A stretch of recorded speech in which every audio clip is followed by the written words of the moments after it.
Hai කොහොමද දැන් වෙලාව 5:00 ළමයි හරිද දැන් වෙලාව 5:00 ළමයි දැන් අපි ගමනක් යනවා අපි දවස් 3කට 3ක් විතර සමහර විට වෙසක් එකේ නිවාඩුව බබාටත් නිවාඩුව නිසා අපි හිතුවා යන්න දුර ගමනක් අපි බලමු යන්නේ කොහෙද කියලා ළමයි අපි යන ගමන් පෙන්නන්නම් එළියට ඇවිල්ලා ඉන්නේ ළමයි හරිද එළියට ආවට තම වාහනේ ආවේ නෑ ඉතින් වාහනේ ආවට පස්සේ මේන් අපේ පොඩ්ඩා එයා උදේ ඇඬුවානේ හරියට කකුල් කැක්කුමයි කියලා එයා සාමාන්‍යයෙන් එමෙ තමයි ගමනක් යන්නේ මොකක් හරි එකක් කියනවා කොහමද ඉතින් එයාට බෙහෙත් කරලා බාම් එකක් ගාලා තෙර ගාලා සනිත් කරා ඉතින් අපි ගිහිල්ලා බලමු මේ පුතා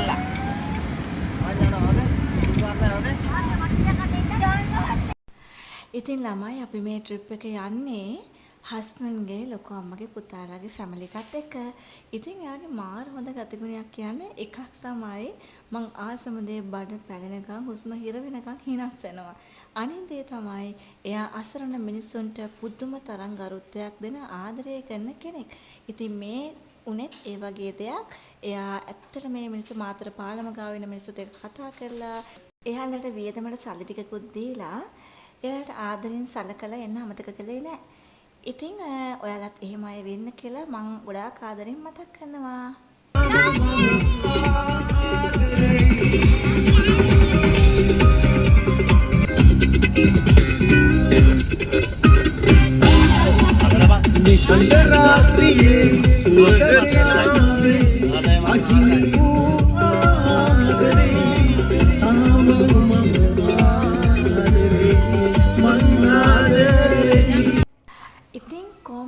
මේ තමයි අපි යන ගමනේ අපිට හම්බෙච්ච පළවෙනිම දන්සල. ඉතින් ඒ දන්සල මාරම ආස දේවල් තියෙන දන්සලක් වුණා, කිරිබත් දන්සලක් වුණා.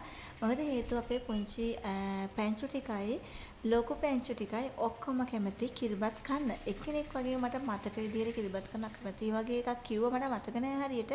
කොහමද අපේ හස්බන්ඩ්ගේ මායයි අපේ බබයි තුන් දෙනාම කිරිබත් කන්න කැමති. අනිත් ෆැමිලි එකෙත් බබාලා නම් කන්න කැමති. ලොකු බබාලා දෙන්න කවුරු හරි එක්කෙනෙක් කන්න අකමැති කිව්ව වගේ දෙන කොහම හරි අපි අස්සට කිරිබත් කාලා අපි ගමන යන්න පිටත් වුණා. 50න් දාන් යන්නේ කො නැත්නම් ඔව් ඒක මොනවන්න නැතුව කරන්නේ කොයි මොනවන්න නැතුව යනකොට ඔව් තමන් දැන් ඉවරයි දැන් කොහොමද ඉවරයිනේ අන්තිම හරියනේ තව මේ කිලෝමීටර් 200ක් වගේ තියෙන 200ක් වගේ තියෙන අර බේසන් වලට අරගෙන අහලු ඉතින් ළමයි අපිට දෙවනියට හම්බ වෙච්ච දන්සල කොහොමද තව මේ දන්සලට එනක දන්සල් 3ක් විතර හම්බ වුණා. ඒ දන්සල් අපි වැන්දා. හැබැයි ළමයි ආසම දේ තමයි රතුම රතු කුමරු දන්සලක් තිබ්බා. අවසනාව කියන්නේ අපිට ඒක වැඳ ගන්න බැරි වුණා. කොහොම හරි ඉතින් අවුවත් වැඩි කොහොම හරි අපි ඒ දන්සලත් පාස් කරගෙන අකමැත්තෙන් හරි ඉස්සරහට ගමන ගියා. මාරම ලස්සනයි ළමයි මේ ගමන නම් ඇත්තටම ජීවිතේ සතුටෙන් ඉන්න මම හිතනවා හොඳම දේ තමයි ට්‍රැවල් කරන එක කියලා. ඒ තරම්ම සුන්දරයි මේ යන ගමන් බිමන්. ඇත්තටම මනසට මාර සාහනයක් කියලා මට හිතෙනවා දැන්.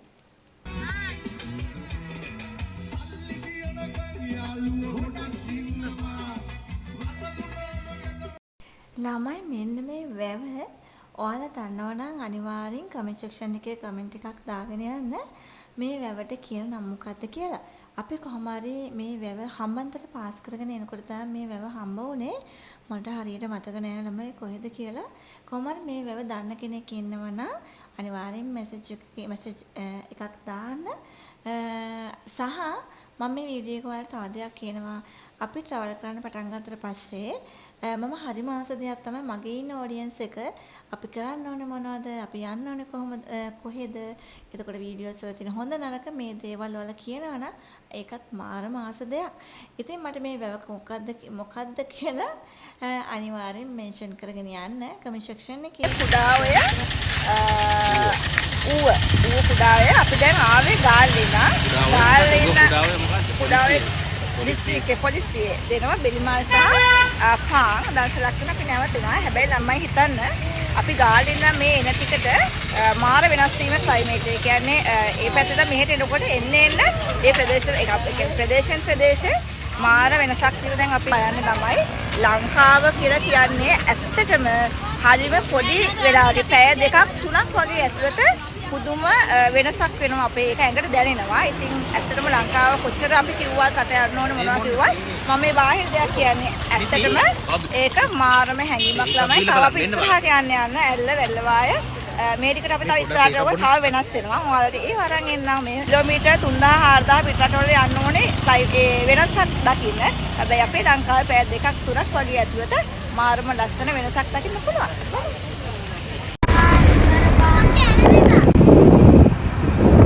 අපි දැන් ඉන්නේ ඇල්ල. අපි බැලුවා පාරෙන් එහා පැත්ත ටිකක් දුර ඒ ටිකක් වීඩියෝ එකේ තියෙනවා කනේ. දැන් මෙතන අපි මේ චුට්ට අර හරවගෙන එනකොට අපි දැක්ක ඇල්ලක් තියෙනවා. හරිම ලස්සන ඇල්ලක්. අපි ගිහලා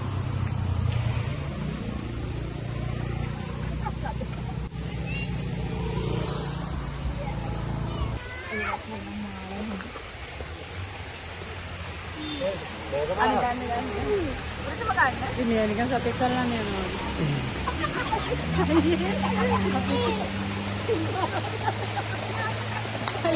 ayo kakak mari kakak ke sini ඉතින් ළමයි අපි මේ ඉන්නේ ඇත්තටම දැන් ඇල්ල කියන හරිය. හැබැයි අපිට ඇල්ලට යන්න කලින් අපිට හම්බෙච්ච ලස්සනම සුන්දරම දියඇල්ලක් තමයි මේක. ස්වභාව ධර්මය කියන්නේ අපිට අදහන්න පුළුවන් දෙයක් කියලා මම ගොඩාක් විශ්වාස කරනවා. මොකද මේ විශ්වය කියලා කියන්නේ අපිව මවල තියෙන විශ්වය නම් මේ ස්වභාව ධර්මයත් ඒ හැම දෙයකටම අදාළයි. ඉතින් මේ ස්වභාව ධර්මය තමයි අපිව ජීවත් කරවන්නේ කියලා මම නම් පුද්ගලිකව ගොඩාක් විශ්වාස කරන දෙයක්. අනිත් පුදුමයට කාරණාව තමයි ළමයි මම හිටියේ මගේ ගම ඇත්තටම දියෑලි ගොඩාක් තියෙන පැත්තක්. රත්නපුර කෙනෙක් නම් මේ වීඩියෝ එක බලන්නේ මට ලයික් එකක් දාගෙන යන්න හાર્ට් එකක් හරි තියාගෙන යන්න. මොකද මේ පැත්තේ පුළුවන් තරම් ඕන තරම් තියෙනවා බලන්න දියෑලි. හැබැයි මං අවුරුදු බර ගානකට පස්සේ තමයි මේ දියෑලි දකින්නේ. මොකද ඒ සුන්දරත්වය විඳින්න උනේ නෑ අපි ගමෙන් ආවට පස්සේ.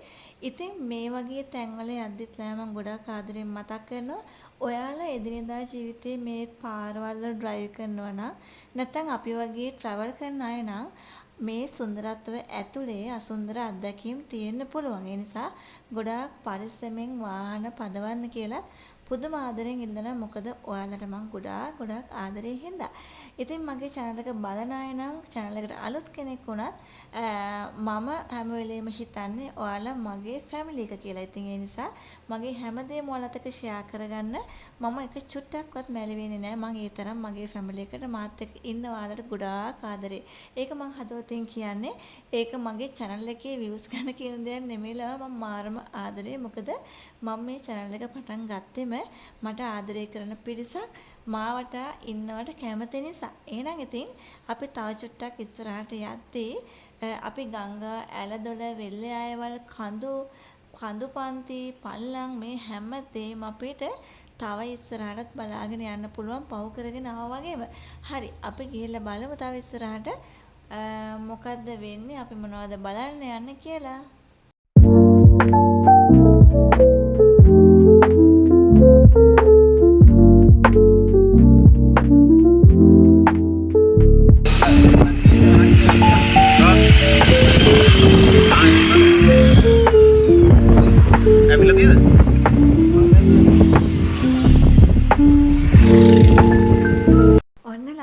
දුරකතර ගෙවාගෙන මේ ආවේ මෙන්න මේ සුන්දර මැජික් එක බලන්න. අපි කොච්චර දියඇලි දැකලා තිබ්බත් මේ තරම් දැවැන්ත දියඇලක් නම් මම දැකලා නැහැ. මාරම ලස්සනයි. සහ මේ සුන්දරත්වය විඳිනකොට මට වීඩියෝ කරන්නත් සම්පූර්ණයෙන් බැරි වුණා. හේතුව අපි ඒක වින්දලාමයි. ඇත්තටම මේ වීඩියෝ එක හරිය ඔයාලට ගේන්න පුළුවන් උනේ ඔයාලට මේ වීඩියෝ එක හරි මෙච්චර ලස්සනට හරි බලන්න පුළුවන් උනේ මේ විදිහට හරි අපිත් එක්ක ගිය අනිත් නංගි හින්සයි. නංගිට මම මේ වෙලාව ගොඩක් තෑන්ක්ස් කරනවා.